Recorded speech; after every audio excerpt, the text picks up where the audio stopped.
Hey y'all, and welcome to Discount Bin, a pack of pals reading, digesting, and arguing over fantasy novels in a weekly podcast format.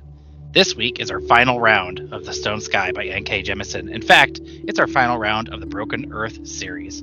Today we're picking up with Chapter 12. This week we have the usual suspects. I'm Rick, with Leonard, Lexi, Hello, and Daniel. Hello. You wanna kick us off there, buddy? Yeah. So first, I feel like I should apologize for last week's episode because I feel like it was terrible. There was very little preparation done by me. We didn't have chapter summaries. I felt like the whole thing was kind of a bit of a rambling mess. And that's coming off of the week before, which I thought was excellent. And so this week, it's going to be excellent again. That pretty much describes like just us in general, right? A rambling mess. I mean, you went off on Audis for like 40 minutes there. We did. But yeah. So this week, we finished this series. Going to talk about everything, the cumulative story, but first we're going to start with the Syl Anagist chapters. Should we do a little "How's everyone doing today" thing? No. Pretend like we're friends and personable. Eh. That sounds Yeah, awful. I agree. That's the worst. All right. Syl Anagist. We begin with Hoa talking to Antimony, who was Gewa. She asks him if he regrets what they did, and he says no. Hoa narrates that Alabaster knew more than he told you. In Alabaster's younger days, he had been sleeping with a scholar who was doing an archaeological dig, where they found older stone tablets, which explained about how the moon was lost in Syl Anagist. We go back to Syl Anagist. It's the day after they return from their field trip. Hoa blackmails a conductor to let him take a walk in the garden. While there, he sees conductor Galat arguing with Kalenli. They argue for a while. Kalenli rubs her pregnant stomach and then acts the way Galat expects, appearing to concede. The Stone Eaters come up with a plan to use the obelisks to turn the energy back on the cities, where they will destroy all the technology dependent on it, punishing the people of Syl Anagist. Doing it will kill Hoa and the others, but they are willing. Launch day. The Stone Eaters fly to Site Zero on the moon. There's a large piece of the Earth's core that was brought there. After some important people make sure everyone knows how important they are, the Stone Eaters begin. Hoa grabs the Onyx obelisk and realizes it's alive and it wants justice. They start the Plutonic engine, activating all 256 obelisks. But Papa Earth has been preparing and is ready to fight back. 27 obelisks go offline, no longer in the Stone Eaters' control. The piece of the Earth's core that is in their base explodes into shards of iron, which attach themselves to the conductors, turning them into the first Guardians. The Earth is trying to use the obelisks the same way the obelisk was used to destroy Alia, except he wants to do this with every obelisk to every city on the planet. The Earth started a burn-down sequence in the obelisks. The Stone Eaters were unable to cancel it, but were able to set it on a delay of 100 years and redirect most of the energy toward the moon, knocking it out of orbit. As the Stone Eaters were dying, Daddy Earth reached up and turned them into Stone Eaters. The Stone Eaters fell back to Earth.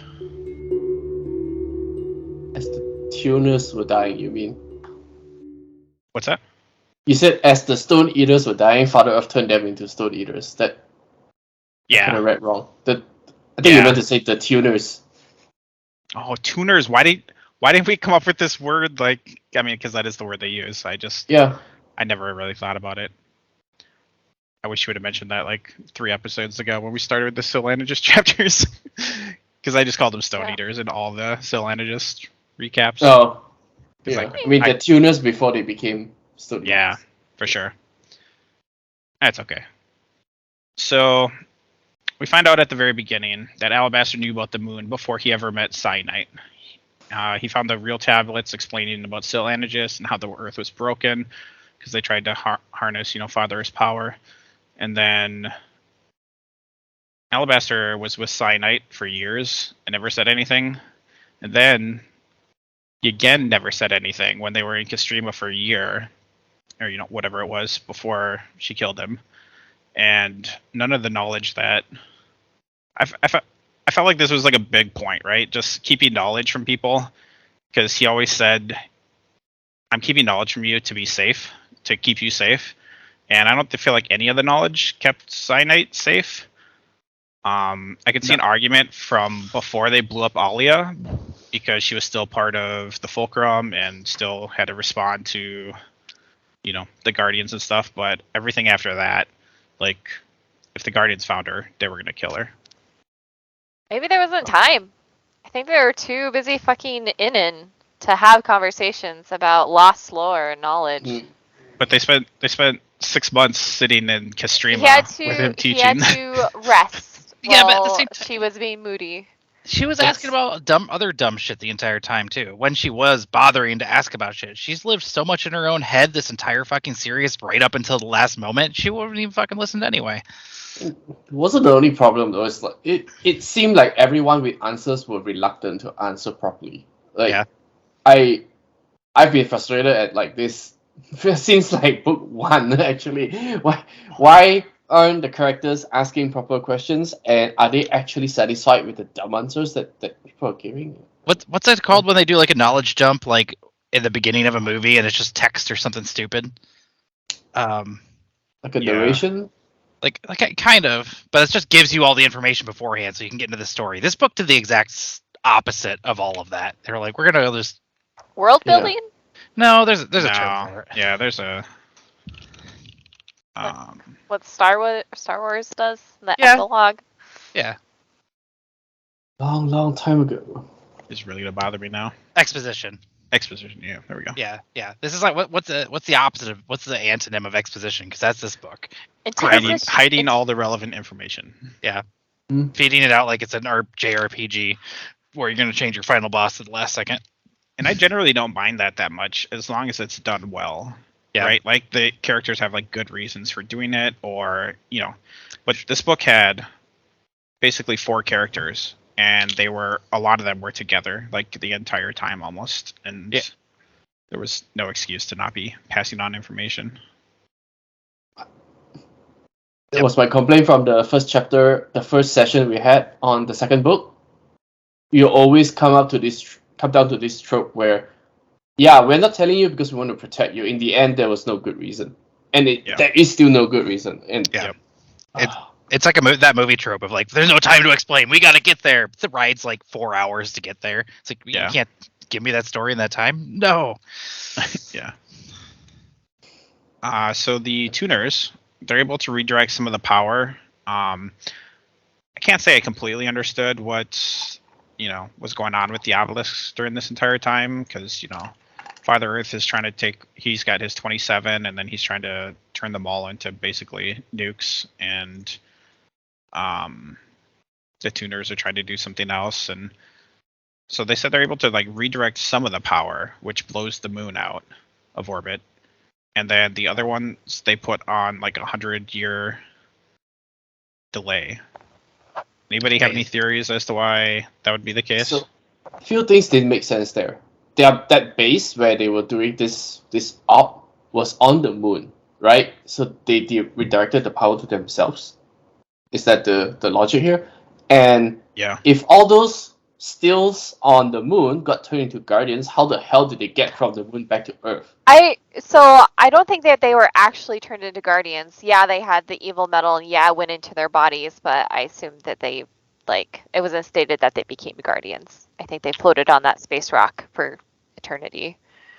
I think it was stated, because he said when he was talking about, or when Steele was talking about Guardians later to Nasun, and which is a whole nother thing, but he mentioned he wasn't like one of the original ones, like they were never meant to last kind of thing, or something like that. Yeah, I definitely think it was, if they didn't explicitly say it, they incredibly heavily implied it. Yeah, I guess if they didn't explicitly say it, I don't think that they were Guardians. Because and that was the whole point, right? Like they weren't supposed to last long. This is later in future chapters we're going to talk about as the things ended. That they had no purpose anymore. They didn't really have much of a purpose. It was supposed to be just a torture, essentially, is what it sounded like. Not a good thing. Yeah. But fight men's will or whatever they said in the book. Something along the lines of that. They said something about like he didn't account for men's will. Oh yeah. So any theories about why they were able to redirect some power and put other power on a cooldown or a timer? They don't want to fuck the planet completely. They just want to fuck this particular civilization, and so they'll want to have their race later to have the cool magic powers again with the focuses. It's cool tech. I don't know. It's probably a spur of a moment decision, right? Like they were just in a power struggle with Father Earth, and they didn't know what to do with it instead of having the world destroyed. Yeah. You know. It felt very much like they tried to redirect all the power. And first of all, I don't know why they would redirect it towards the moon. Why not just shoot it off into space? But also, it felt like they tried to redirect it, but they couldn't. You know, not all of it, but they were able to do the remainder. I don't know. It felt very convenient. But yeah. Doesn't explain how all of them got turned into Stone Eaters and how them all came back from the moon. Well, they kind of explained that, right? They said Father Earth directed his magic at them and basically turned them into magic that looks like stone. And then Hoa said he doesn't remember falling, or he doesn't remember what happened after that, but he remembers burning, which I assume is entering the atmosphere. Yeah, that's what it took us to. It was like him falling back into the earth. Yeah, I didn't connect the dots like that, but yeah, it makes sense. Lexi, how'd you feel about how the Sil Anagist chapters wrapped up? I really liked the Sil, and I can't say that word. Anagist? Anagist chapters. I am sad that they were like chopped up. I think it would have been a great like interlude to have all of them together or something. Yeah, that's why I said if you read all their chapters together, it reads a lot better. Yeah. I really like it because I feel like that has answered more questions than any of these main characters in the story and their own questing for information have. I think Hoa's a real bro for including these. Yeah. Now that basically the story is over, he's finally gonna tell tell Asun what's happening. Yeah. It's like we have this problem and like we have this problem, we don't know why it's a problem until right before we fix the problem. Which is fine. They all deserved what they had. I want to know about Clenley's baby. It's Nasun. It's Esun. That's Esun. We never meet Esun's mom. It's Esun. I mean, she said like 40,000 plus years since. Yeah, so it took a long time to give birth after becoming a Stone Eater. So Hoa did say she had a bunch of children, and they all came out looking normal, and then presumably that's the origin story of all the orogeny. Yeah. Again, implied, but not explicitly said. Yeah. I mean, there's a lot of that. She was the only one. They never explain how they made people with orogenic powers. Or like why they wouldn't give more people power. Like people who can create power generally would give it to themselves, you know? I think that has to deal with like the racism of the Nice people. I think it might, like I said in the last one, I don't think they actually made these people. I think they bred these people, right? Like it was never really. It's always bred like that to me. Like they bred these people, but they told them that they were manufactured. And I think it's just the Nice bloodline that's still, in people. Yeah, but like even their descriptions of the Nice were never. They could destroy cities, you know. It was they could make some pretty fountains and stuff, you know. They used magic more efficiently than the rest of Silangist. But it wasn't this ridiculous out of control power that we're seeing 40,000 years later. They did make a pretty big deal about raising the temperature of the water by 2 degrees. And like the last one. Yeah. Like you made it. I mean, enough to where they like announced it and made a topic of it. But that was like a small body of water. So it's like not just city destroying, earth destroying. Yeah. I think it felt like a better ending than the actual ending. I would like more of that story, honestly. like more details and more background and more of that society. But man, I mean, Hoa's like 40,000 years old. Give him a break. He can only remember so much. I know. I love how he's like, I don't remember this important lady. That was a long time ago. I forgot that years ago. Yeah. It's kind of sad to see the other Stone Eaters who like basically don't remember anything, Including their names. Yeah. Well, Hoa remember it. Hoa just said his name was Hoa. Like, he's just telling us what he No. told us. We don't know that he Hoa- remembered. Hoa called Antimony Gawa. And Sure. Antimony Yeah. was like, is that my name? Yeah. I suppose. Okay, so he remembers her name. I'm just saying, like, remembering names is really loosey-goosey, because he can just remember it as that. Forgets everything else. Yeah. Just perspective. I thought her name was that. Maybe it was... Like even when he was talking about spelling his name, he was like, I think it's pronounced Hoa, and I think there's a whole bunch of extraneous letters, Mhm. and that's why it was spelled Hoa with a bunch of letters instead of just the 3. It was kind of an explosive last chapter. It was probably a better last chapter than the actual last chapter. All right. This next one's a long one, you guys. You got 'cause this. And we'll- it's literally the rest of the book. Is it? Well- Other Feels than that one pretty chapter. short. Feels pretty short though. Yeah. All right, this next part is Nasun and Asun put together. We start with Nasun. Nasun reaches Core Point. Core Point sits at the peak of an enormous underwater shield volcano. There are underground facilities, which are the city of Warrant, where the Guardians go into a sort of stasis during a season. Shafa is catatonic from having passed so close to Father Earth. Nasun drags him to a house and up to the 2nd floor and puts him into a bed made of magic that cleans him. She spends several weeks or months worrying over him. When Alabaster was kept here, he wrote a diary helpfully explaining the last 5 years of his life. Nasun finds it and reads it, realizing that cyanite is a Sun. Nasun can see the moon now, and it has a hole in it from being knocked out of orbit. As time goes by, Shafa's health starts to deteriorate. Nasun asks Steel how to fix him, and he says it can't be done. So Nasun thinks instead of killing everyone, instead she should turn everyone into a Stone Eater. But Steel tells her of his immortal pain of always being lonely. It is torture, and he wants it to end. We swap now to Asun, who is in Reninus. She has decided to go to Nasun and invited all the named characters along. She goes downstairs and finds everyone is there. Ika and Mexiques are there to say goodbye. The rest will be going with her. They chain together with Hoa, and he takes them through the earth towards Core Point. As they're traveling, other Stone Eaters attack them. Hoa dodges most, and Asun starts to attack them, driving them away. Back at Core Point, Nasun is preparing to destroy the Earth. She has the spare key, the 27 obelisks. As she starts to activate them, Old Man Earth takes control of Shafa. Shafa gets Nasun's attention and then runs away into Warrant. Asun and company return to Flesh as they exit the Earth onto Core Point. They stare at the moon for a bit because they've never seen it. As they come back to themselves, they find they've lost Lerna. They take a minute to mourn before knowing they must move quickly. Hoa informs them that Nasun has entered Warrant. In Warrant, Nasun finds a room with hundreds of Guardians who are in a form of stasis. In the middle of the room is Shafa, back in the surgery chains. Papa Earth has removed his core stone. Shafa is finally himself again. He smiles and laughs, but Nasun can feel that he's dying. He may last a year, but then he'll be dead. Nasun decides to turn everyone into a Stone Eater.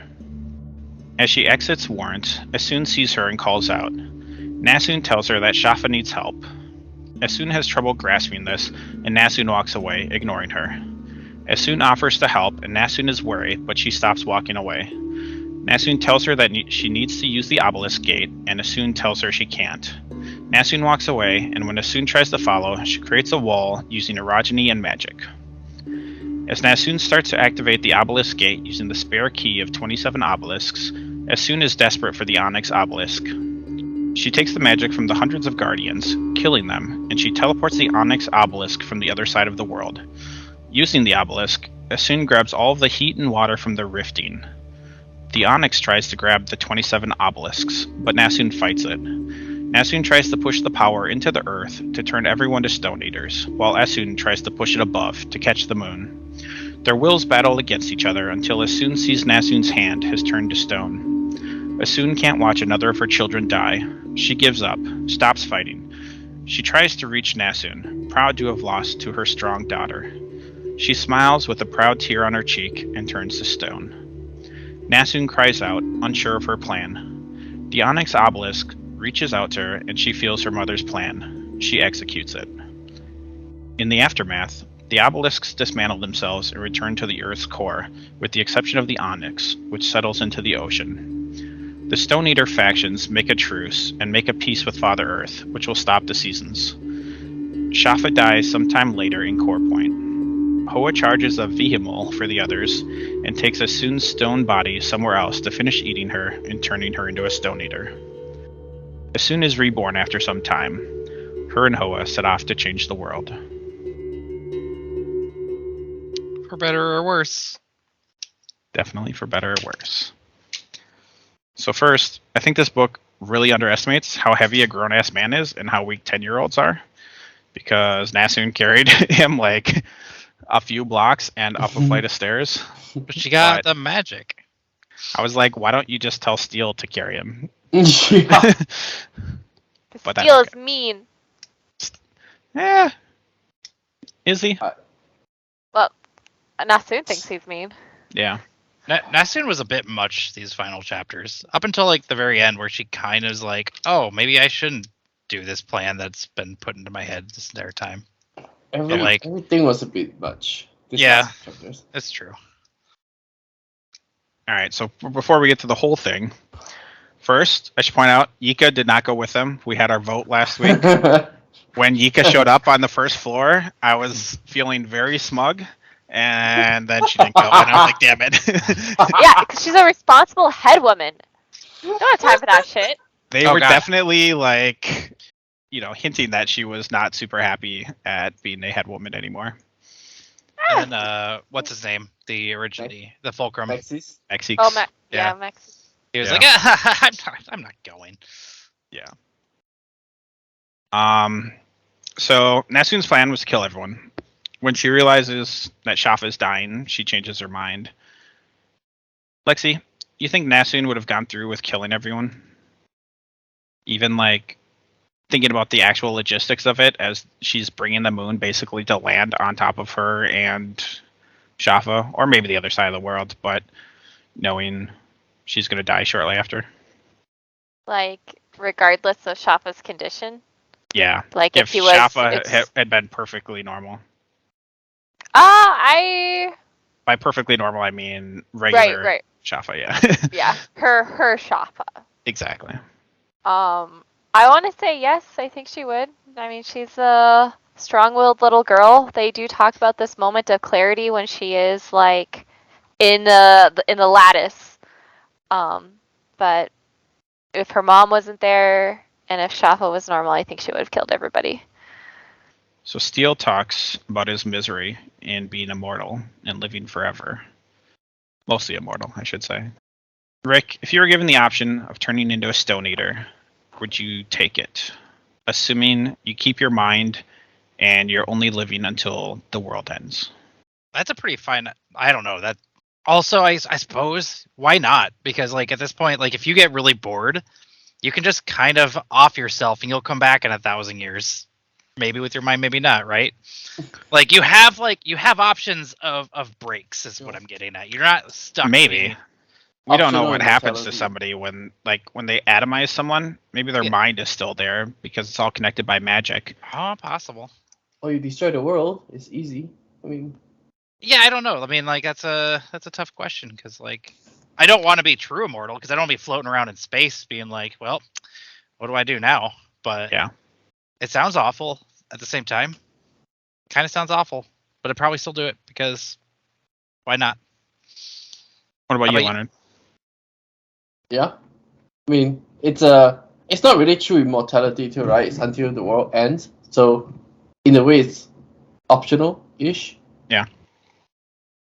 Yeah, why not? I mean, when the world ends, is when you don't really have anything else to be around for, right? So, sounds like the perfect kind of deal. I feel like you're going to lose yourself over time regardless. Like, well, if you lose yourself enough to try to plot the destruction of the world, then hey, that's another adventure in itself, right? Exactly. You're a new person because he's like, what was one of Hoa's? Can I talk about Hoa's final statement? Yeah. It's like, if I'm supposed to live here for like 80 billion years, the first 40,000 sure were hectic. That was not verbatim, obviously, but like, it's funny to think about that he barely even scratched. Like, it was like not even a point like in his life. 20 billion years? These moments won't even be remembered. Shit, he can't remember shit from 40,000 years ago. Yeah. I can't remember stuff from yesterday, so It's true. I guess he's got to start making those stone tablets. yeah, that would be helpful. So Steele mentions that Guardians usually live like 3,000 to 4,000 years, and Shafa's probably closer to 30,000 to 40,000 years old. What do you guys think of this reveal? I mean, he's the main character, so it makes sense. I felt really useless because Shafa did jack in the last few chapters. Yeah, he literally didn't do anything this entire time. He was just I mean, he was a vehicle for Nasun. Yeah, Like, her it was character Nasu's development. excuse yeah. to change a plan, but that felt pretty weak too. It's like we made a trilogy movie. Hey, yo guys, in the middle of the third movie, we ran out of money. Can we wrap this up real quick? That's how this last chapter felt like. Rushed. Yeah, I would agree. I'm gonna say though, at least finished, because there are authors out there who refuse to finish their trilogy. I think this was pretty much the ending we all expected, right? Like, I think at the end of book 2, we made predictions for how the series was going to end. And I think Leonard and I definitely went with this route where, Asun and Nasun fight and she gives up and Asun's like sees her sacrifice or whatever. Or like gets convinced in some way to save the world. Sure. It was the fairy tale ending, so to speak, as much as you can in this world. Yeah. It was very unsatisfactory though. So end tally though, Asun only kills 3 of her children. Well, two of her children. Her husband kills 1. Yeah, she. Huh? Yeah. If you're okay, hold on. This isn't like a pro-life statement. If you count the 2, right? I do count the one inside her because she does mourn it. She's mourning it the entire time. Yeah. Well, maybe the baby turned into a Stone Eater too. You never know. Yeah, I was curious about that. Like, is she like just a really small one? Man, imagine if you're just stuck in that body. But then again, they're shapeshifters, so they can do whatever, I guess. But like, just this little tiny baby like a for 80 baby billion vampire. years. Yeah, exactly. But it's like a fetus or a zygote. Like, It's like that just gonna have a little guy. in Witcher 3, the aborted baby that comes back to life. It's like one of the side missions. It's like a pretty creepy side mission. What the heck? Huh. Don't remember that. Yeah. Anyway. Yeah. So Lerner dies while traveling to Core Point. A really cool way, by the way. Like, I'm glad I liked how they killed him off. He died off screen, basically. He did, but in like a terrifying-ish kind of way, like in a position where everyone's eyes are closed, they don't know what the fuck's going on. I mean, besides for Asun's, but I think it was because it was from Asun's viewpoint. I was like, she's obviously not going to die here, so I wasn't like concerned. Yeah, I actually liked the way he died. I thought it was really interesting, and having like the Stone Eaters having like corporeal effects on there when they seemed. That's what I don't get. I always took this as them phasing out, right? Yeah. And so how are they impacting? Or are because they they're made of magic, probably. Yeah, they're on the same wavelength or whatever while they're doing this whole thing. Sure. I appreciated the kill though. I'm glad that they just offed it because I didn't want to have like a huge like chapter and a half of Morning Lorna, Yeah. For sure. Anybody feel especially sad about Lerner dying? Or even a little bit sad? A little bit sad. Was it unexpected? Was it more like empathy for Asun, or was it actually sad that Lerner's no longer with us? It's more of like, I don't know. For me, he was symbolic of like new hope for the new world. Like a little bit naive, a little bit optimistic, and jaded a little bit, but. I'm surprised Yika let their only doctor go. Yeah. I think he'd been training some other people, so Still though. yeah, still though, for sure. It was very sudden. I wasn't surprised, but it also feels like one of those moments where the author couldn't figure out what to do with him. Once they got there, I was like, yeah, let's just magically. Well, I mean, having him there would have helped. He could have gone and helped Shafa, and that would have given Asun like a way to help Nasun like immediately without her having to turn to the obelisks. And I think then their end fight just doesn't happen. I think I was most disappointed in the learner death because we didn't learn anything else about him, and I had all these predictions surrounding him. And You still thought it was a secret guardian or something? not a secret guardian. I think he was the spy for Reninus, and I think he was Steele's inside man. Oh. Which definitely could still be true, but once Reninus died, he could have just been like, oh, well, that's over. Yeah. Anyway. So Father Earth removes Shafa's core stone to try and stop Nasun from killing him, but we don't really hear from Shafa again, even after it's all over. Leonard, were you hoping to hear, see a non-tainted Shafa? Because this would be the first time he doesn't have a core stone in him, and you're getting, the true Shafa. Hard to say. I mean, I wasn't expecting more of Shafa. I was expecting more conclusions to just the different things in the book. When Father Earth made these people guardians, what his goals are, and why is it that Father Earth could use some of the obelisks in the past but not now? Why does his powers feel so limited, even though it sounds like he can do a lot, right? There's just so many unanswered questions at the end of this. When Shafa's core stone was removed and, said it was dying, I thought there would be, a key into revealing some purpose or past events. None of that happened. I think it felt very shallow for an ending. I kind of feel like they addressed two of those points in Stellar Energist, though, where or when they're actually first entering down in this area too. He's pinned down by these spikes of magic, right? Earth is actually not just free to do what he wants right now. He hasn't been, and that could have been in attributing to the extra energy from Stellar Energist, but his creation of the Guardians was not intentional. Initially, it was supposed to be punishment. It wasn't. They weren't supposed to live. I think it was. I think they were supposed to live, but that's why he didn't account for human will or whatever, Yeah. And so they still had some freedom. But what's not answered, to go back to Leonard's point, is why are there still Guardians 40,000 years later, and what's their goal? We literally get no answers about the Guardians. Yeah. Why they're all just taking a nappy poo down there? Yeah. Why do they have to be stills from Nice or Origine? I have if I had to make up an answer for the author, I would say because Father Earth wants to keep this bloodline under his control. So if they were born of Origine and they were a still, he would make them guardians so that they're all within his grasp, right? He keeps the genetics within his control. And for some reason he cannot put his core stone inside an Origine, probably. Maybe that's why he that's the excuse I'm making up for myself trying to explain the Guardians, but I am really disappointed at the lack of reveal for this whole thing.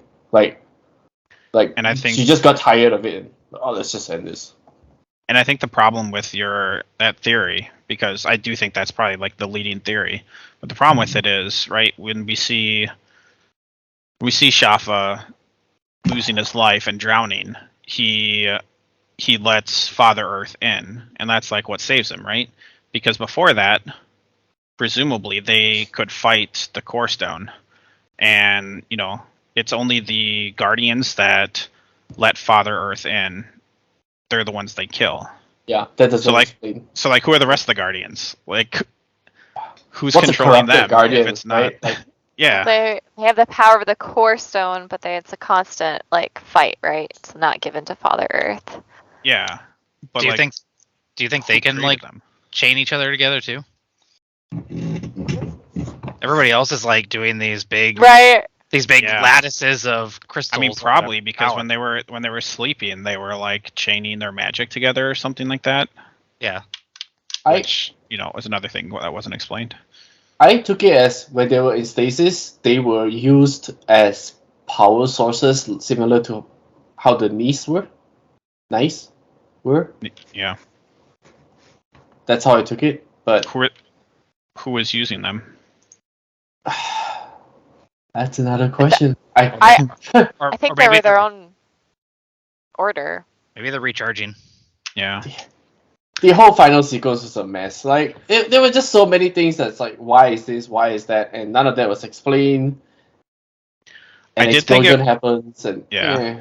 I did think there was a really cool part when Nasun was running through warrants looking for Shafa, and she's talking about how like parts of warrants were made and they were like beautiful, and then other parts were like pretty roughly done, and there was like fear in the walls, and I don't know. I could just picture a bunch of Guardians bringing some orogeny here and being like, build this fucking thing, and they're immediately going to kill them after because they don't want anyone to know where a warrant is.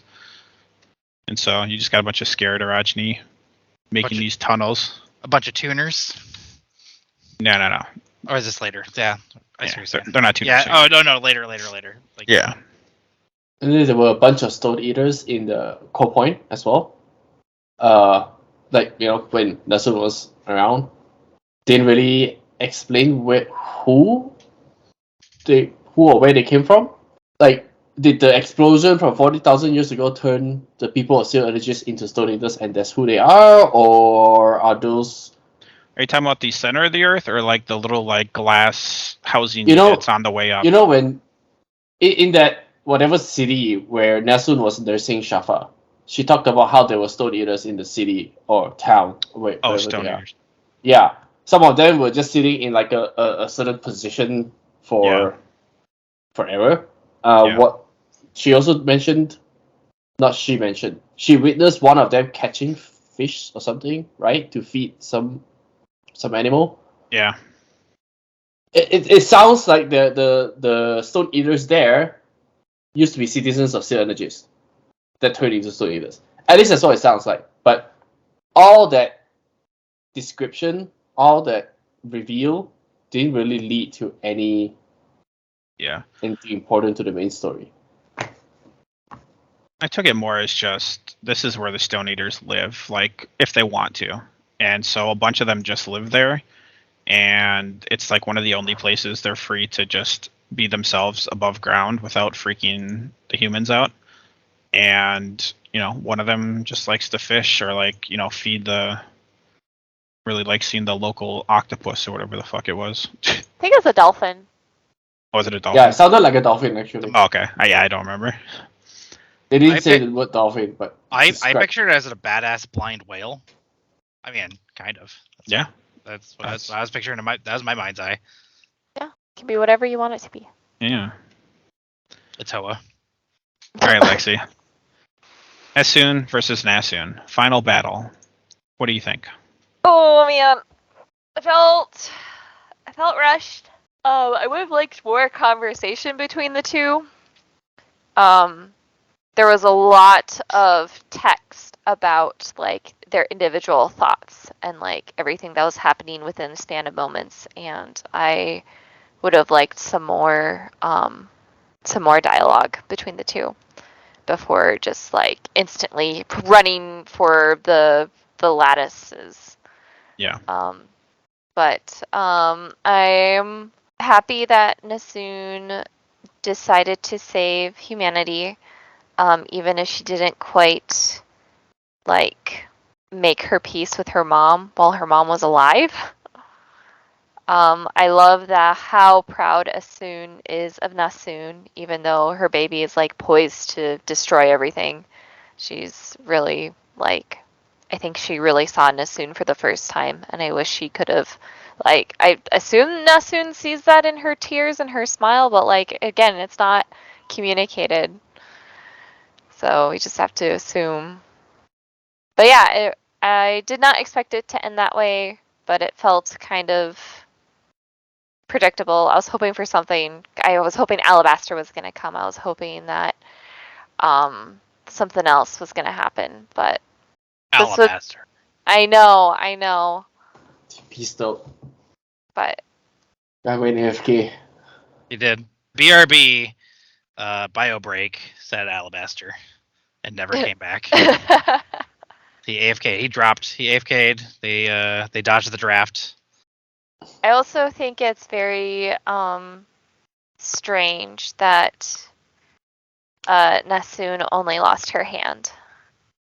Didn't they explained specified? that. Yeah. They As kind of soon went. redirected, like whatever was going to change the stone into stone, as soon redirected all that at herself. That's how she turned into stone completely. Well, she redirected it into the ocean first. Right. But still, I expected more of a consequence for Nasun, besides just killing her mom, or her mom sacrificing herself. Oh, I liked there was one part I liked in her fight where like Asun's just realization of like, why the hell did like she combined Origine and Magic? Why did I never do that kind of thing? Like it was a dumb moment, like pulling up the big obsidian slab to and like block him. And I'm like, I just kind of really hope that the whole thing was like that was an accident. She meant to hit you. Like she's not that accurate, dude. I also couldn't help thinking about like, what if Uche was still alive? Like, because he was more powerful than Nasun. I don't know if this book happens if Uche's still alive. Uche would have wrestled the obelisk from both Asun and Asun and just destroyed the world. And turned himself to stone. No, if he was still alive, they would find some dumb arc to make him a guardian. Maybe. If we got more Guardian answers, I would have been okay with that. Yeah. Like, I still, like, nothing about, like, the actual origin of the Order, nothing about, like, their purpose or, like, which side of the conflict they're on. Like... Yeah. What does a corrupted guardian mean? Or what? Yeah. Alright, got some final questions. This is final questions for looking back on the entire series. Are these rapid fire? No. We're gonna do each person's gonna answer each of these. Oh. So Rick, we'll start with you. Oh no. You look back on the series, what's your favorite part? Like what's your favorite scene? Sure, I should have been thinking about this beforehand. You know what? Actually, it was probably the initial scene with the this is gonna be completely off the wall too, because it has nothing to do with most of the story. But the freaking steam bugs coming out and burning the dude. Like, we had so little interaction with any wildlife in this besides for the weird pet thing up until that point. Yeah, the Kukuza. Like, and we still haven't even afterwards still really, right? Like that was like we saw 2 creatures in this futuristic world total. And that one they weaponized and turned into like this awesome attack against the army. So like those kind of scenes. I enjoyed more learning about the world than I did anything that actually happened in this series. Like different things like when like area kind of progressions of power, like when they first chained to get like Alabaster first chained the power and like started, syncing up with Asun's character at the time. Cyanite, yeah. Like little bits like that. But I don't think I had like an overall favorite scene that I can think of off the top of my head. Lexi, how about you? I mean, first of all, Rick, that's definitely a scene. Like the bug scene about is the bugs, yeah. Yeah. So, I think that's a good answer. I think my favorite scene is when we get into Castrima and Asun is still like not a part of the comm, but we just get a look at Castrima, all these cool ancient technologies, basically living inside of a geode. Like this shit's super cool. I wish we could have stayed there longer, like, and had it be like a current thing. Like I wish Castrima comm was actually still in Castrima. Okay. But it was super cool. Leonard? Not so much a specific scene, but maybe a sequence of events. I would say the last half of the Sail Energies chapters, like it felt very much like a story of a downfall of a civilization, kind of. How Kaleli took them on like this trip, right? And they slowly learn, the dark truth behind their civilization and all their power and how they plan to bring the whole thing down. I thought that would have made a great standalone story. And to be honest, by the end of the whole book, I didn't really care much about the characters in the future anymore. it felt like the Seal Energy story could have been a stronger standalone story, and I liked how eventful the last few chapters of Seal Energies were compared to like the rest of them, and it was more cohesive, right? The sequence of events, it felt like they flowed better. There was a reason why Clearly did what they did. There's a reason why they decided to do something different after seeing the truth to the nice people. Um, there was a proper sequence to that story, whereas on the future side with Esther and Nelson, it felt so out of place so frequently. Gotcha. So for me, it's got to be the end, just because it's Dear like God, the it's only over. part. It's the only part I remember where you have like someone doing something heroic for the right reasons, and like one of the best things about fantasy is the big like built up epic scenes, right? Lord of the Rings, you got Gandalf fighting the Balrog, or Theoden rallying the Riders of Rohan, and in Mistborn you've got Vin fighting the Inquisitors. And I feel like this series had chances for some really great scenes, like Cyanite and Alabaster fighting off the Guardians on their little island, but instead of like an epic scene, we just get Cyanite killing her kid and everybody dies, or she gets floated off to the middle of the ocean or whatever, rescued by the island people. And it's like, I don't need the good guys to win to like have an epic scene. Like a good example is in Mistborn, right? When Kelsier confronts the Lord Ruler. Like for me, that's such an epic scene because you hear about the Lord Ruler and he's like built up as this like godlike character, and Kelsier comes in and like just throws a spear right through him, and he just doesn't care. And you're like, oh shit, this guy's actually badass. And like, even though he's the bad guy, I don't know. It was a very, an emotionally driving scene, and I really like that in fantasy. And instead, we had a bunch of scenes that were just, you just leave feeling depressed and not in awe of anything.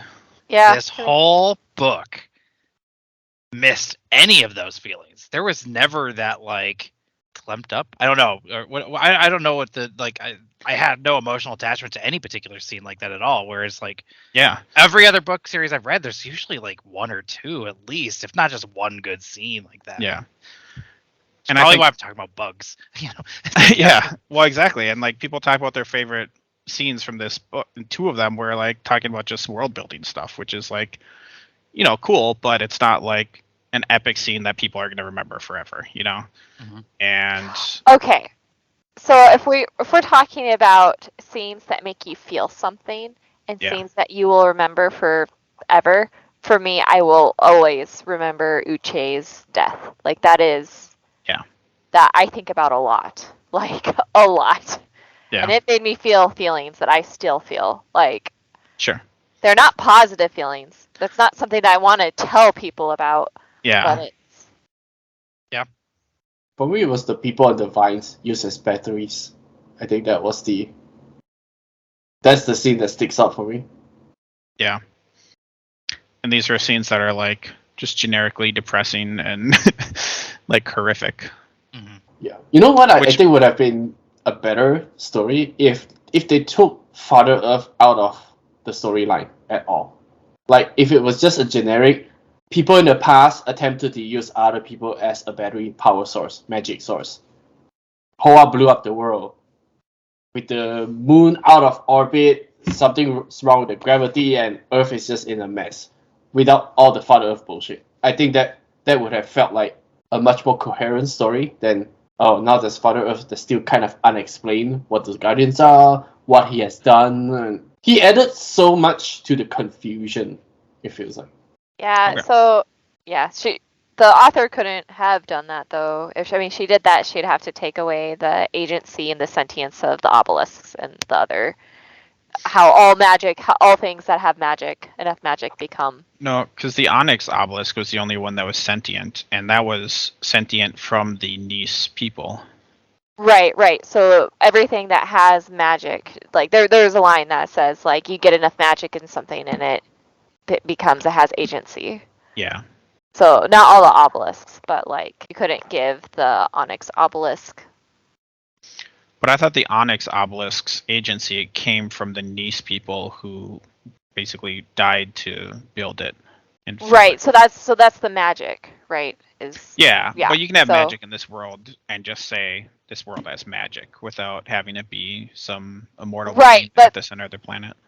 But because she established that, like this, when you have a large confluent, a large collection of magic that becomes that like has sentience, like Father Earth has to have sentience. Yeah, but then she never explained how Father Earth collected all those magic, right? At least for the obelisk, there was a reason to say that, hey, obelisk was formed from the people, but Father Earth is just like this sudden enemy, like, oh, we woke up the giant. And yeah. And also, didn't the other obelisks not have sentience despite being filled with magic for like ever? So yeah. I think they all have some sentience, but I don't know that for sure. That was just what I got from the reading. Okay. But the Onyx one is the most powerful one because it was designed to be that key and it has extra stuff in it. That's how I interpreted it. But yeah, that's fair. All right, next question for all of us. We're going to start with Leonard. Who's your favorite character?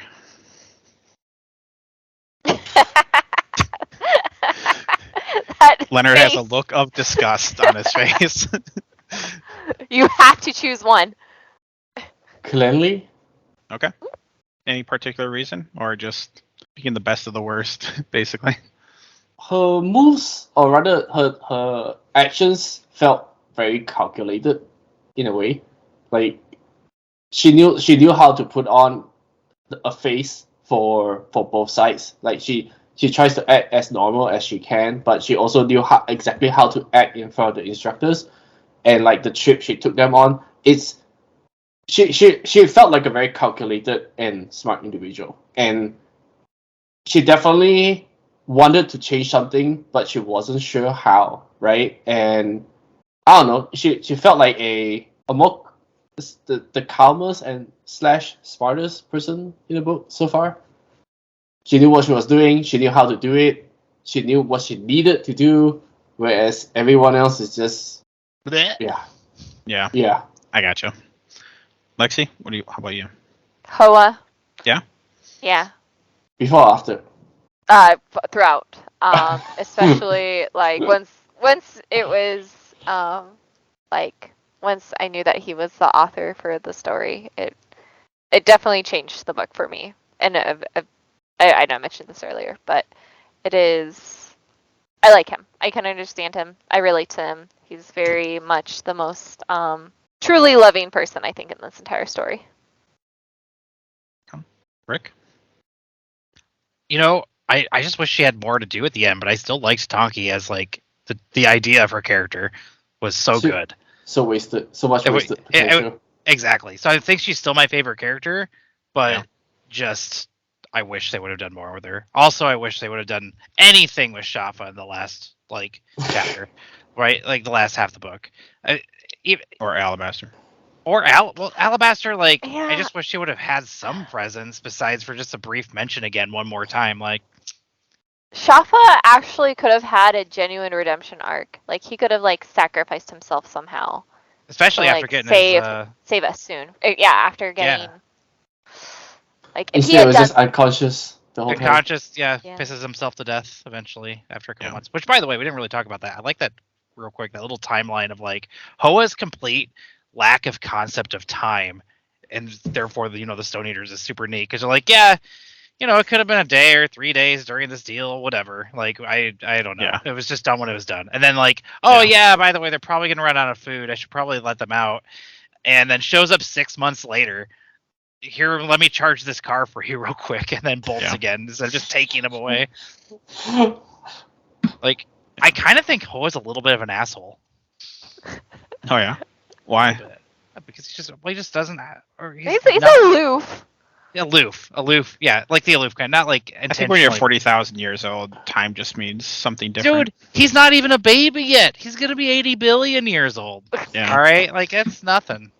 He also told the story with plenty of time, like saying 6 months past here and like a week past here, and But he doesn't know.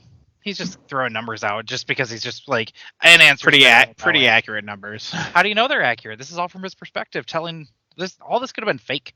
This is all just a made up fucking story. We kept track of the time and From his story, from his telling the story. Yeah. Yeah. All right. I don't want to argue it because I don't care. Okay.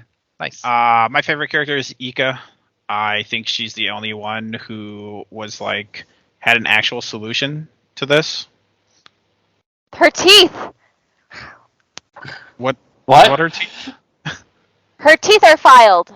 Oh yeah. Oh yeah, I remember that from when we first met her. Like It's and her it was entire- never mentioned again. Anyway, I think it was mentioned one other time. But yeah, I don't know. She was the only one who was like, "Yeah, we're super powerful. Let's just have this calm with like people interagently living together because that's like the fucking smart thing to do." And she was, smart enough to realize you can also enforce that because you're way more powerful. Although, she didn't really do it that way, but So, her teeth were filed. Sorry, real quick thought. Her entire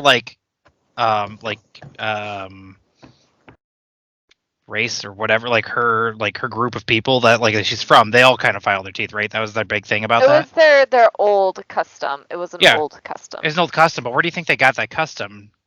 I'm just wondering if it has something to do with the fact that they were exactly because Stone Eaters right off the bat were showing each other's teeth as a part of their aggression kind of thing, and I just wonder if it'd be kind of interesting to hear more about the backstory of any other society besides or any society really, because we barely got anything. We learn more about the Stone Eaters than we did anything else. I feel like. Yeah, for sure. All right, I'm gonna go first on this one, so I don't keep putting people on the spot. This one is final ratings for both this third book and for the series as a whole. So for the final book, I would say it's probably 4 or 5. It was pretty much exactly what I expected, with a lot of filler content that ended up not being used in any way or having any effect on anything. So I think the series overall, I would give a 3. And that's very much based on disliking all the characters to the point where I didn't care what happened in the third book. I should tell you guys that I was listening to this today, and I fell asleep listening to it. Oh, yeah. Because it was... Anyway. Lexi, you want to go next? Yeah, I am very neutral about the series. I think I'll have to, for the final book, I think I would have to give it a one of the lower ratings. I don't remember what I rated the first and second book, but it was be the lowest, just because so many things were left unresolved. The big climax was not actually super climactic, in my opinion, because again, I fell asleep during this chapter, and I had to listen to it again, and it was still just... It was not super action oriented, and that's probably my fault for being ADHD and expecting entertainment spoon fed to me. But overall, the series I think has some very interesting world building, some very interesting mechanics. The characters are kind of meh, so I would probably give it a 5 overall. Leonard? The book, I would say about 6. I mean, I enjoyed the past, the look into the past thing. Except they never really closed out. There's so much untapped potential in the whole story. The whole series, 5 maybe, 5.5 around there. Sure. Rick? So I'm not going to give it a score. I'm going to put them in, I'm going to rank them in order of which ones I enjoyed most, because I don't remember what I gave for the first 2 either. And I think I did the This is gonna be really hard. I think I actually liked them in the order that came out. I actually do think I like the first book the best, and then the second, and then the third. I feel like the third has so much opportunity to like say so much. You had so like I said, like I think in the last podcast, like there's so little time to fill out so much information, and they just didn't. And that was it. It was over. Like maybe there's some other, maybe there'll be like a companion book sometime or not. Who knows? But like that's not in this book, so it doesn't count. I think honestly, this all should have been one book. I don't think this should have been a trilogy at all. But there's, or at least with what there is of it. That said, I think overall the series out of a 10 is probably a 4 for me. But there were a couple things like I do feel like they were very inclusive, and probably for the sake of being inclusive, but it didn't feel like it like was the point of the story, right?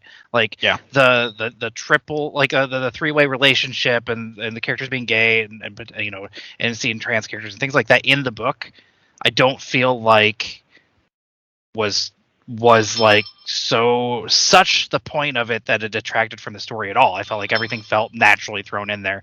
I still got like weirded out because I'm listening to the audiobook every time I heard the word fuck randomly while they're like, it's like, oh, okay. You know, sometimes it felt natural, but a lot of the times it just, all the language lead up to it didn't really lead to it. I'm still kind of miffed that they just called it magic. I mean, eventually they just started calling it silver, I guess, right? But well, from Nasun's perspective, yeah, but overall, like I said, maybe 4 out of 10. I would never have finished it if not for it being in this situation, like this scenario. Yeah. Cool. All right.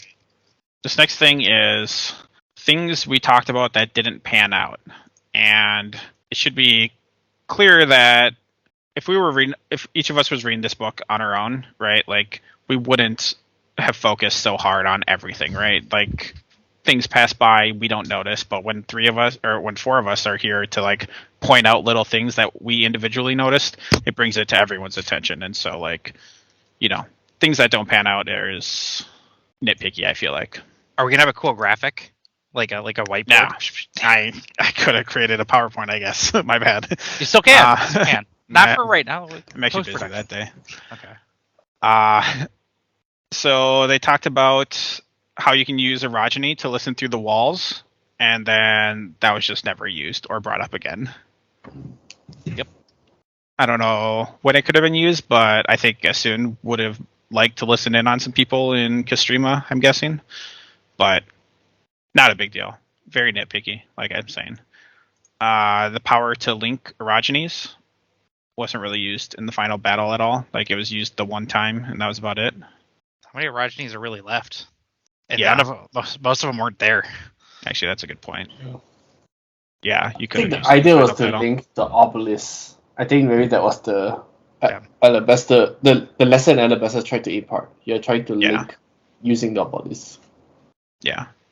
I actually thought that was one of the good things that the author, it seemed like she had actually planned, because she like showed like Alabaster and Cyanide, and then she showed Ika and Asun, and then this last battle you have the linked obelisk, but also this entire network of Guardian linkage that she is abusing, that she is inserting herself in and taking their energy. She did just rip out the Guardian ones. You know, that was a pretty big part of the end. Yeah, so, for sure. All right. Yeah. No, good points. I retract my complaint, my pettiness. We never found out about the Yellowstone and Tonki's family vault. I know! What the hell?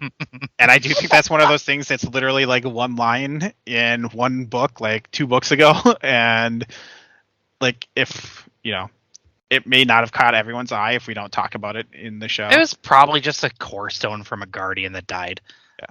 I think the bigger fault is there was all that like lore about how each family has their own stuff in their vaults, and like none of that ever paid off. Yeah. Yeah.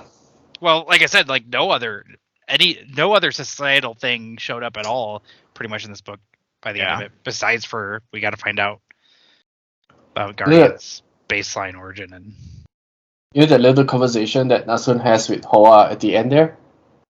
I thought that was good. Better than the events before it, when she I think Hoa said the reason why the Originates have not wiped out the humans was because they both needed each other to survive the seasons. You know, they need each other's help. But now that the seasons are over, it is entirely possible for the Origines to actually just wipe the humans out. And then they had like this brief conversation between Nasun and Hoa about, what's the best way forward, and he tried to impart a lesson of some kind. But that also made me think, remember the bunch of kids that they left, Shafa and Nasun left, and Shafa taught them how to instill fear?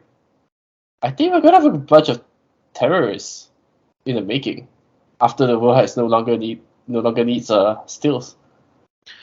I will say, a YouTuber or on one of our YouTube videos, somebody commented like how we never discussed if the orogeny need the stills, and I think they do. They don't need them, but I think the human race needs them to survive, right? Because we don't know what percentage of people are orogeny, but I'm not sure it's enough on this super broken world to keep humanity going. Yeah. Okay, you got like 40 orogeny left after the fulcrums exploded. Yeah. Maybe. And Nasun iced everyone else or stoned everyone else in the Arctic fulcrum also. Yeah. So it's like Lexi looks like she's thinking hard. Don't quite agree with that. I think there's more orogenies than that we know of. I don't think it's like, I think it's like a single digit % of the population, but it's not like super, super, super rare. Yeah. I think the orogenies could do just fine without the stills. If we're talking like, a couple in every comm, all of a sudden they've got unless if Yika dies and nobody has this ability to magically summon everybody, which is another thing that was never explained, then they're just going to be a bunch of orogeny wandering the planet.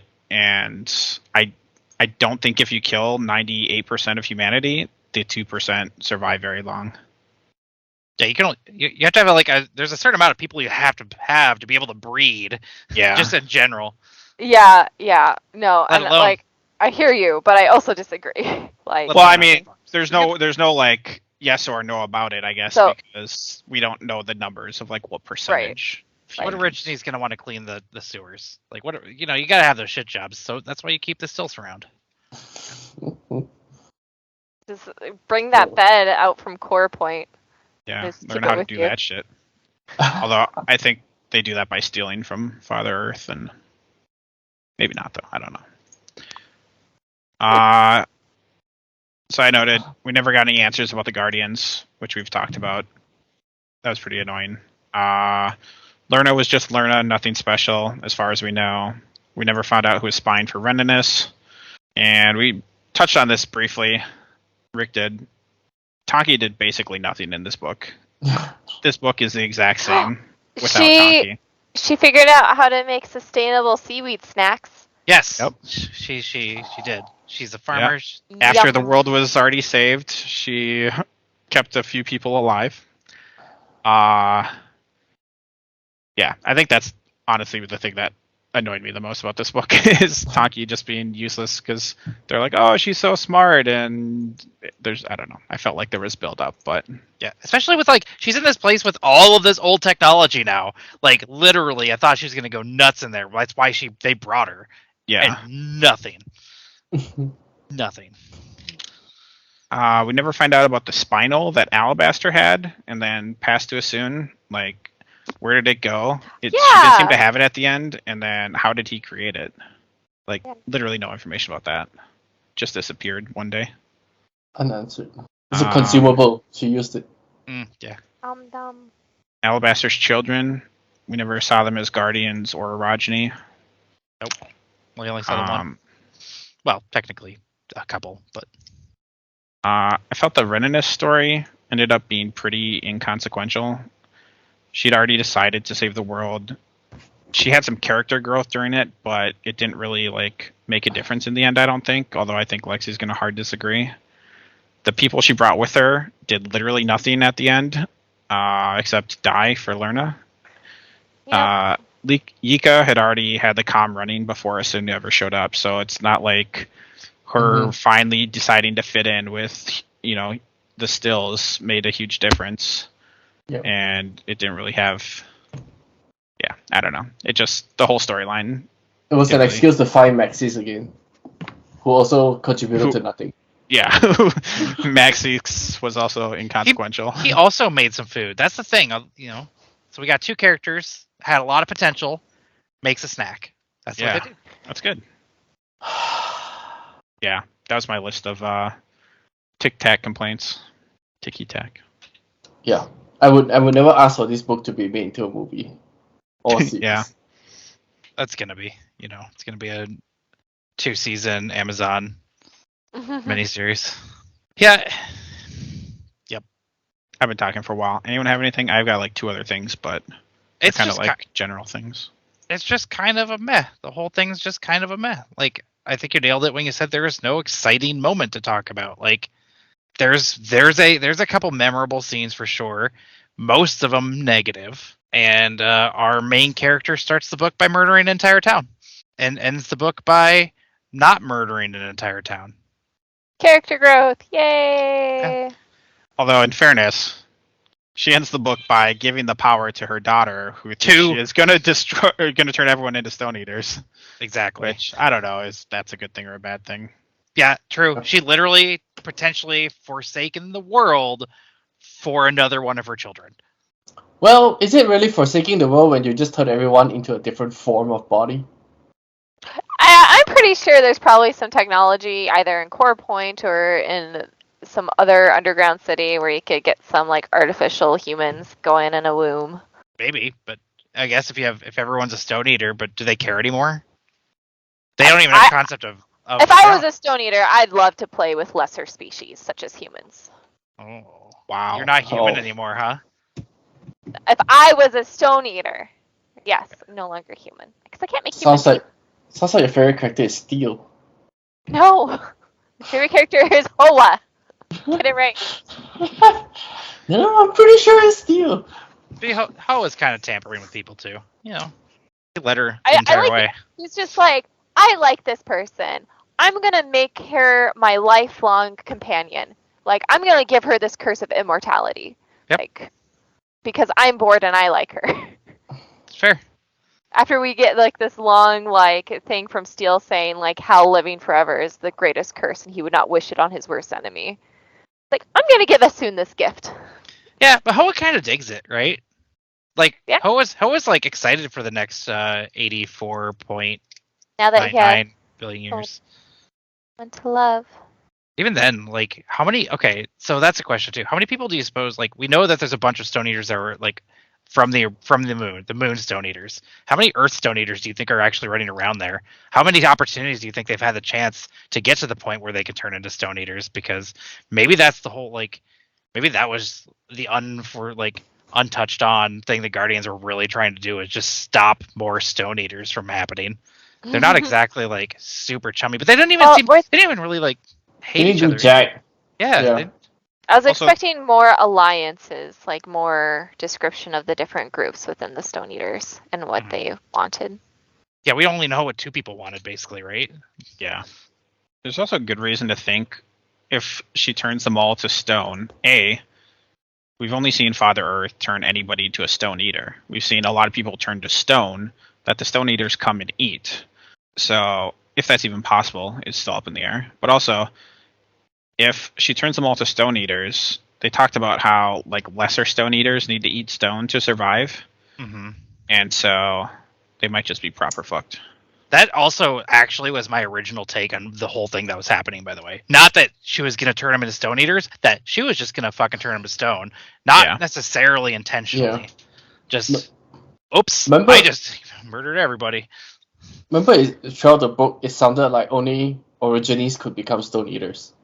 Yeah. It sounded like the Steels were just going to be stone. Which, the only way we know that they were going to be able to do it was from Steel being like, the only inference we got was from Nasoon that anybody else could be a Stone Eater, and from Steel being like, yeah, turn them all to stone. Let's do it. I mean, he didn't say it like that, but he wasn't. Yeah. He never actively stopped her, which he could have. Yeah.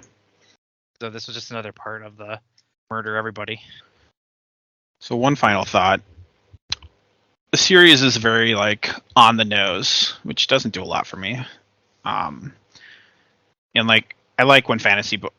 Another great thing about fantasy books is they can take like modern debates and put them into really interesting series because of magic and different worlds and different peoples. And this book doesn't really do that. Like I feel like it kind of tries to, but it's addressing a topic that pretty much everyone agrees on, right? It's not showing two sides to a highly debated topic. It's like slavery is bad. Like Racism cool. bad, slavery bad. Yeah. Trauma. What is it? Trauma bonding, not great. Yeah. So much trauma bonding in this book. Holy shit. It's only mostly the two, right? It's only Nasun and Shafa, really. I see on the literal term of trauma bonding, where an abuser and Esun and abusee. Nasun. Huh? Who? Esun and Nasun. Yeah, but they never bonding. But they didn't. But They that really bond. no, they didn't have time to bond. Like so, trauma bonding is a specific thing between an abuser and abusee, and that bond that happens between them, basically a sense of like Stockholm syndrome to a degree. Like that's trauma bonding. People misuse the term a lot, but that's. There was also Shafa and Esun because Demayo loved Shafa for a little while. True. So yeah. So basically, Shafa is the trauma bonder extraordinaire, but he's got a lot of practice. It's like 40,000 years. Maybe a little Nasun Chija, but not quite to the level. Yeah, I think she loved him, but yeah, before the trauma started, I think that was like leftover. Yeah, I think feelings. The beating really knocked her out of it, though, right? So to speak. Yeah. Like this is putting up with him because he is my source to exist at the moment. Anybody have any other things they wanted to chat about? I still don't know how this series won the Hugo Awards. The competition must have been really poor.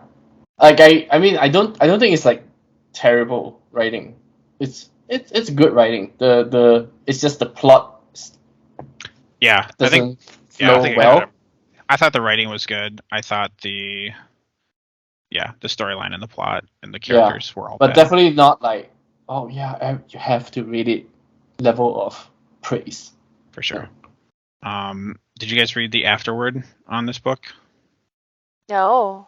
She talks about how she wrote the third book, and while she was writing it, her mom died, and so it was like pretty hard to get out. And you guys talked a lot about how it felt rushed, and I wonder how much I felt more emotion reading the afterword about her loss of her mother, and then I did like through the entire series.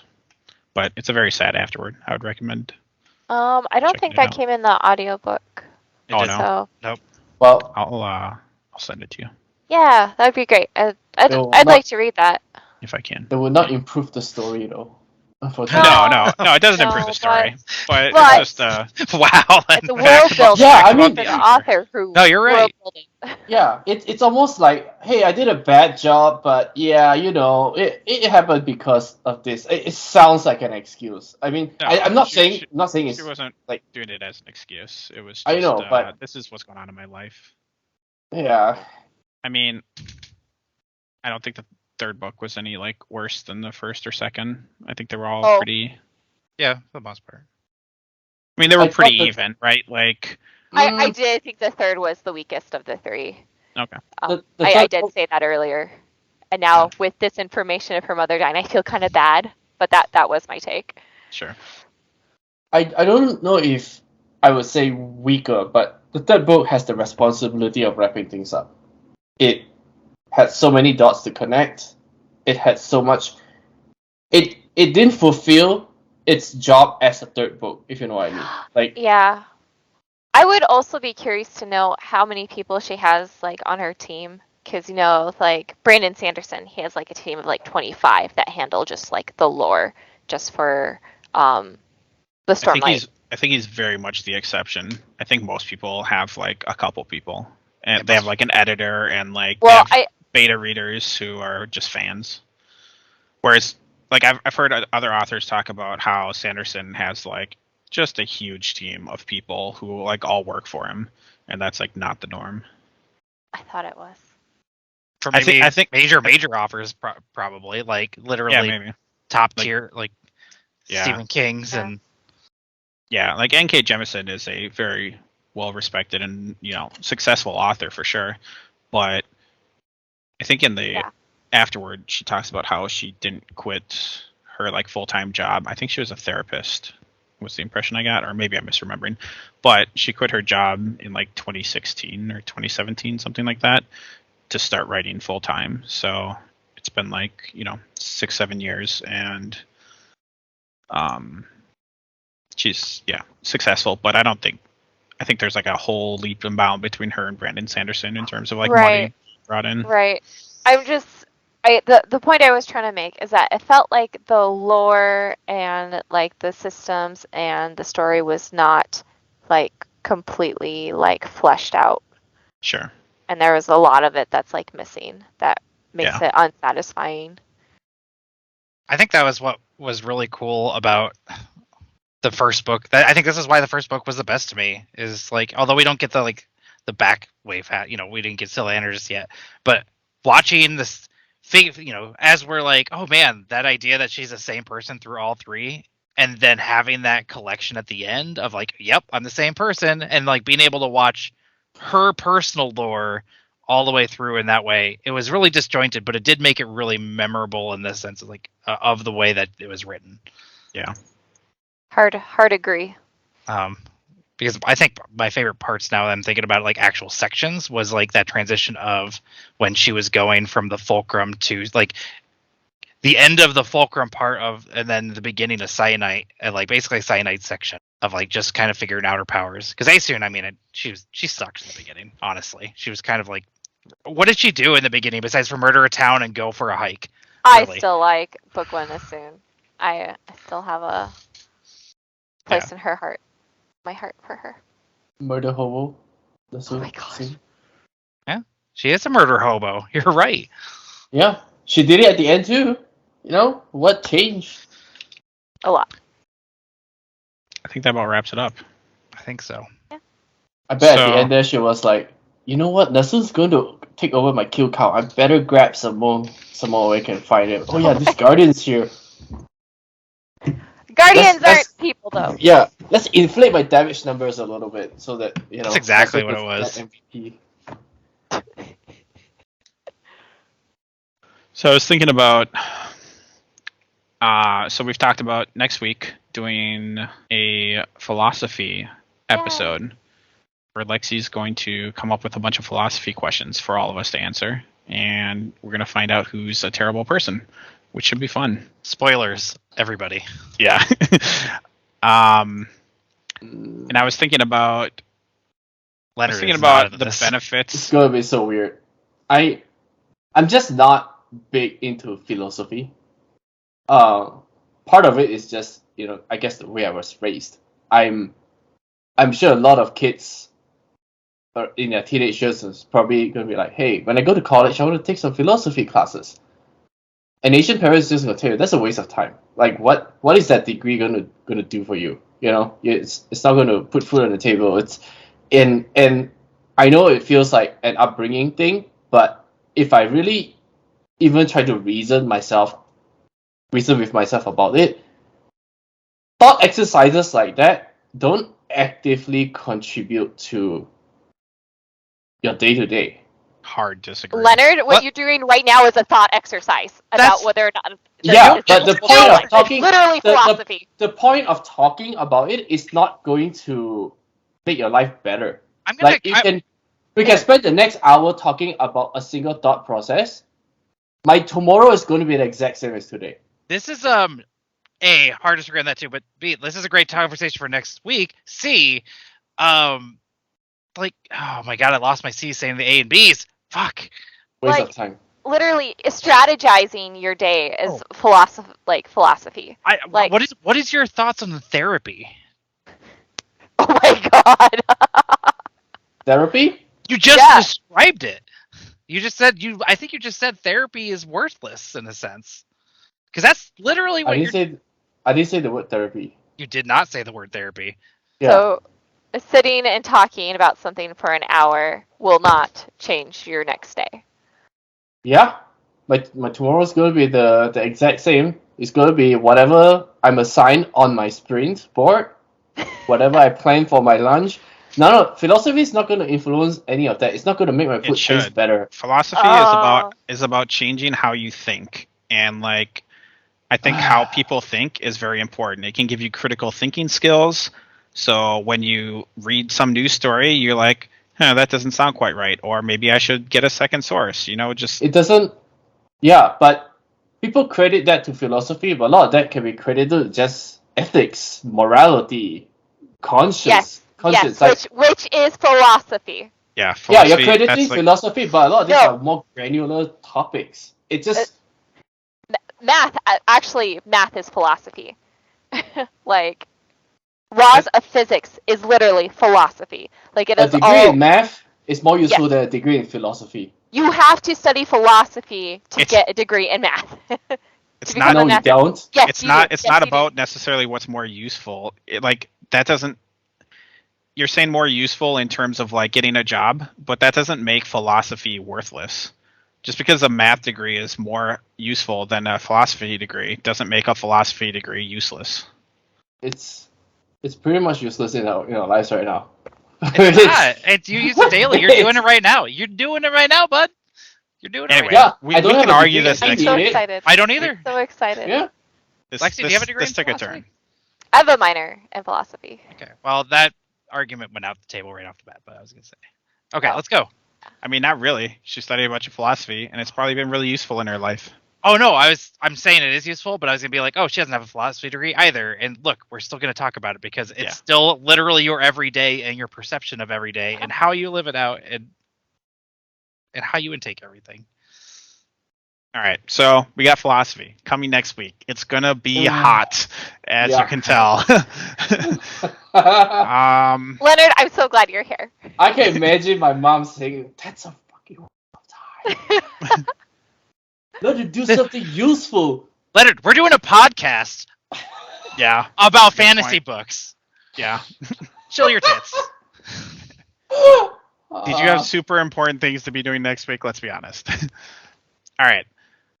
So this reflecting What on did we this get? podcast had me thinking about, because we've discussed our next series and like what we want to do after this one, and we've talked about maybe some series that none of us have read, and which made me think about the pros and cons of one person having read the book.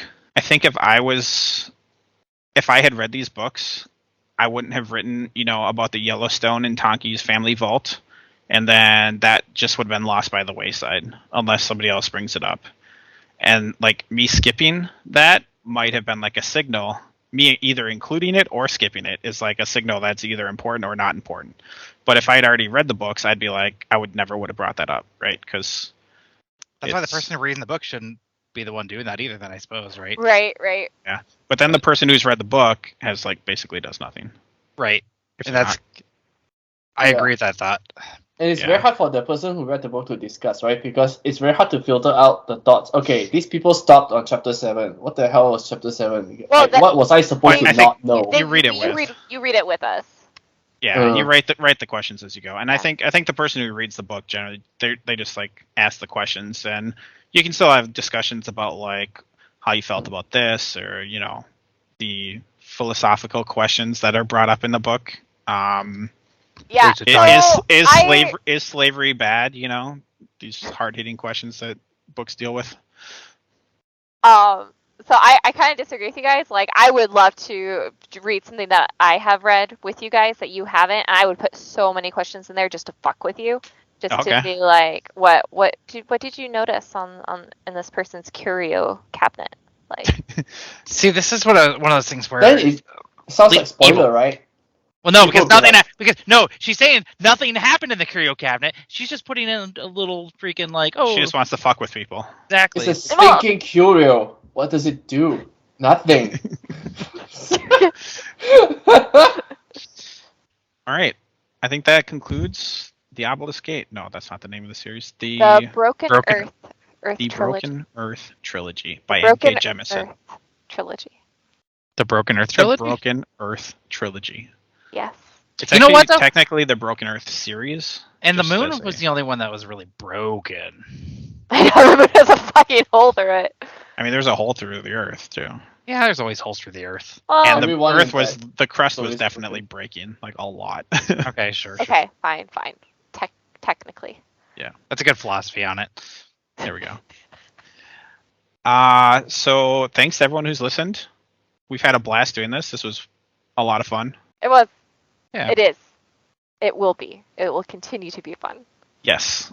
I think it'll be even more fun if we all are just like in love with the books and Yeah. having a blast reading them.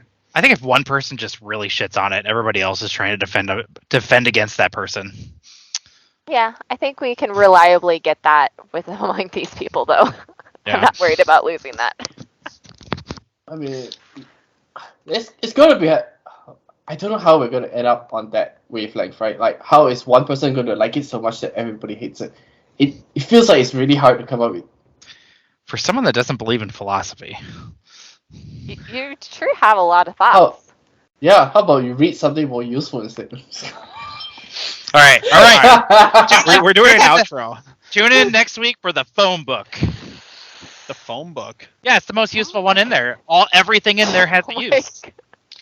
Okay, Mr. Okay, 1995. All right, guys. We're ending this shit. Thanks for Hey! listening. Thanks for listening. Follow us on YouTube. We're on Twitter. We don't tweet except for episodes, so don't bother following. It's not that important. We'll start tweeting real shit. Follow Lexi on Twitch. What else are we on? You can email us. Email us at. There's a email. It'll appear on screen. Nah, I probably won't do that. So no, I'll do that.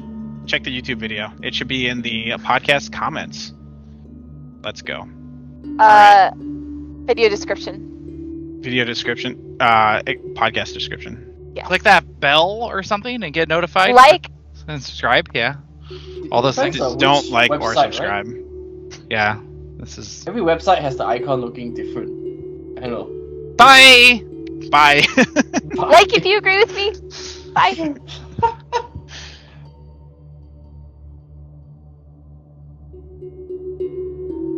Okay.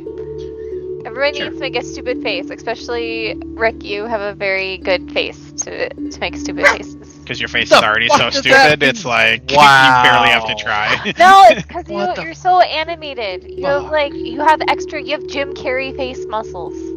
What does that even Wow.